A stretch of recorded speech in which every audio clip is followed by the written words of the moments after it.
రాష్ట్రంలో రేవంత్ సర్కారు ఏర్పాటు తర్వాత పాలమూరు రంగారెడ్డి ప్రాజెక్టుకు అత్యంత ప్రాధాన్యత వచ్చిందని మంత్రి ఉత్తమ్ కుమార్ రెడ్డి అన్నారు. గత ప్రభుత్వం 27,500 కోట్లు ఖర్చు పెట్టి ఒక్క ఎకరాకు కూడా నీళ్లివ్వలేదు అన్నారు. ఉమ్మడి జిల్లాలో 12 లక్షల ఎకరాలకు సాగునీరివ్వాలనే దృఢ సంకల్పంతో ముందుకెళ్తున్నామని చెప్పారు. పాలమూరు రంగారెడ్డి ప్రాజెక్టు పూర్తి చేసి 12 లక్షల ఎకరాలకు నీళ్లిస్తాము అన్నారు. జిల్లాలో పెండింగ్ ప్రాజెక్టులు వేగవంతంగా పూర్తి చేసి వలసలు నివారిస్తామన్నారు.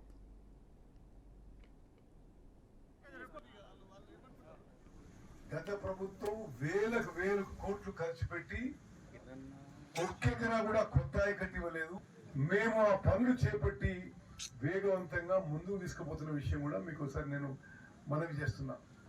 ఏకైక ఉద్దేశం లక్ష్యం ఉమ్మడి మహబూబ్నగర్ జిల్లాలో అన్ని ఇరిగేషన్ ప్రాజెక్టులు కూడా పూర్తి చేయాలి.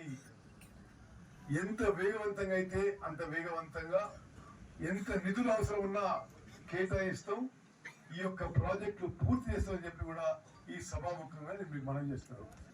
పాలమూరు రంగారెడ్డి పూర్తి చేసి 12 లక్షల ఎకరాలకు నీళ్లు ఇస్తామని చెప్పి నేను సభాముఖంగా మనం చేస్తున్నాను.